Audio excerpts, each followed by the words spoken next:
제2차 세계대전 당시 나치 독일이 침공 6주 만에 프랑스를 점령하면서 프랑스 각지의 자동차 제조사들도 나치 독일의 발 아래에 놓이게 됩니다. 하지만 푸조나 시트로엔 등은 나치 독일에 협조하기는커녕 빼앗긴 조국을 되찾는 데 힘을 보태고자 그들에게 저항하는 길을 선택했습니다. 하지만 당시에도 지금도 프랑스 제1의 자동차 기업으로 불리는 르노는 그들과는 다른 선택을 하게 되는데요. 르노의 공동창업주인 루이 르노는 제1차 세계대전을 전후한 시점에서는 애국자로 통하던 인물이었습니다. 왜냐하면 루이 르노는 프랑스군을 위한 전차를 개발 및 생산함으로써 제1차 세계대전 당시 프랑스가 승리하는 데 크게 기여했기 때문입니다. 물론 르노의 전차 이외에도 프랑스에 전차가 없던 것은 아니었습니다. 영국이 세계 최초로 전차라는 새로운 무기체계를 선보인 이래 참호와 철조망, 기관총으로 교착 상태에 빠져있는 당시의 전장에서 전차는 이를 돌파할 수 있는 해결책으로 각광받았습니다. 이 때문에 프랑스에서도 영국을 따라서 두 종류의 전차들을 개발했지만 어느 쪽도 교착 상태에 빠져있는 전황을 타개하고 돌파구를 만들어내기에는 역부족이었습니다. 하지만 르노가 선보인 새로운 전차는 기존의 전차와는 확실히 달랐습니다. 그것은 바로 현대적인 전차의 효시로 통하는 FT 전차였습니다. 대형의 차체와 여러 종류의 무장을 차체 곳곳에 장착하고 있는 초창기의 전차와 달리 FT 전차는 소형화된 차체와 360도로 회전하는 하나의 회전식 포탑에 무장을 집중시킴으로써 현대적인 전차의 기본 개념을 처음으로 제시했죠. 하지만 루이 르노는 처음에는 FT 전차의 생산을 막지 않으려고 했습니다. 당시까지만 해도 전차를 대량으로 생산한다는 개념조차 없었고 당연히 전차를 제작해본 경험도 없었기에 이를 주저했었던 것이죠. 당시 르노는 유럽 최대의 자동차 제조사였고 전차의 개발과 생산은 회사로서는 상당히 큰 규모의 리스크였습니다. 하지만 처음에 전차의 개발과 생산을 주저했던 르노는 결국 조국의 승리를 위해 마음을 고쳐먹게 되고 프랑스 전차의 아버지로 불리는 에스틴 대령과 설계자 로돌프 아름 마세마이에 등과 협력해 FT 전차의 개발과 생산에 돌입하게 됩니다. 르노는 마치 자동차를 생산하듯이 FT 전차를 대량으로 생산했는데요. 이를 통해 1차 대전 당시에만 무려 3,400대의 FT 전차가 쏟아져 나오며 프랑스의 승리에 결정적인 기여를 하게 됩니다. 르노 FT 전차는 전쟁 이후에도 생산을 계속해 총 4,500여 대가 생산되었고 많은 양이 세계 각지로 수출되었습니다. FT 전차는 미국과 소련, 일본, 스페인, 이탈리아, 폴란드, 중화민국 등 수많은 나라에 수출되며 그 나라들의 첫 번째 전차가 되어주었습니다. 오늘날 기갑전력으로는 전통의 강자라 불리는 미국과 구소련도 처음에는 다들 이 FT 전차로 전차를 배운 것이죠.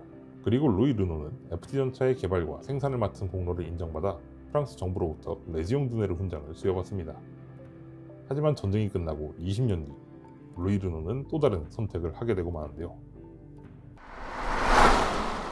루이 르노가 프랑스의 입장에서 변절을 선택하게 된 이유는 나치 독일이 유례없는 속도로 프랑스를 점령해버리는 바람에 달리 손쓸 겨를도 없이 르노의 공장이 모두 나치 독일의 손에 들어가 버렸기 때문입니다. 루이 르노는 제2차 세계대전 당시 나치 독일의 엄청난 진격 속도로 조국인 프랑스가 순식간에 점령당하는 것을 지켜보면서 이 전쟁이 그리 오래가지 않을 것이라는 판단을 내리게 됩니다. 그래서 루이 르노는 회사의 경영과 고용 유지를 위해 나치 독일의 요구에 따르게 된 것이죠. 르노는 다임러와 벤츠 등 독일의 자동차 제조사에서 파견한 노동자들을 군말 없이 채용하는가 하면 나치 독일군이 사용하게 될 수송용 트럭을 일정에 맞춰서 생산했습니다. 나치 독일은 루이 르노에게 전차를 생산하라는 요구까지 했지만 루이 르노는 차마 그것만큼은 받아들일 수 없었다고 합니다. 하지만 루이 르노의 이 판단은 완전히 빗나가 버렸는데요. 전쟁은 그의 예상과는 달리 몇 년을 끌기 시작했고 독일군에 전달되는 트럭의 수가 많아지면 많아질수록 나치 독일과의 협력이 지속이 될수록 르노는 점차 프랑스의 자랑에서 조국을 배신한 변절자가 되어갔습니다. 2차 대전 당시 르노가 나치 독일에 공급한 트럭 등의 군용 차량은 무려 32,000대에 육박합니다. 르노가 나치에 협력해 독일군의 트럭을 생산하고 있다는 것을 알게 된 연합군은 르노의 자동차 공장을 중요한 전략적 목표물로 인식하게 됩니다. 게다가 르노가 나치 독일에 협력하는 모습을 눈앞에서 보고 있었던 프랑스의 레지스탕스들은 르노 공장의 테러와 파괴 공작을 벌이게 됩니다. 그러던 중 1942년 영국의 폭격기들에 의해 르노의 비앙크루 공장이 엄청난 피해를 입게 되는데요. 물론 르노는 1년의 시간을 들여서 공장을 재건하는 데 성공했지만 이번에는 미군의 폭격기들이 두 차례에 걸쳐 폭격을 퍼부어대며 또다시 공장이 파괴되고 맙니다. 루이 르노는 이때의 충격으로 실어증을 앓기 시작했다고 합니다. 1945년 나치 독일의 항복으로 유럽에서의 전쟁이 끝나고 루이 르노는 혹독한 대가를 치르게 됩니다. 전쟁이 끝나고 프랑스는 샤를 드골 장군이 이끄는 프랑스 공화국 임시정부가 정권을 잡게 되는데요. 프랑스 임시정부는 나치에 부역한 자들을 철저하게 색출해 무거운 처벌을 내렸습니다.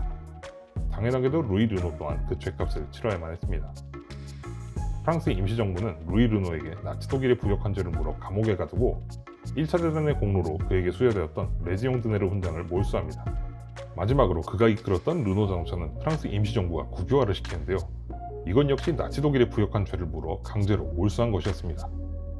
이때를 전후로 르노 자동차는 1996년 민영화 이전까지 근 반세기 동안 프랑스의 국영기업으로 운영되었으며 민영화된 지금도 프랑스 정부가 가장 큰 지분을 차지하고 있습니다.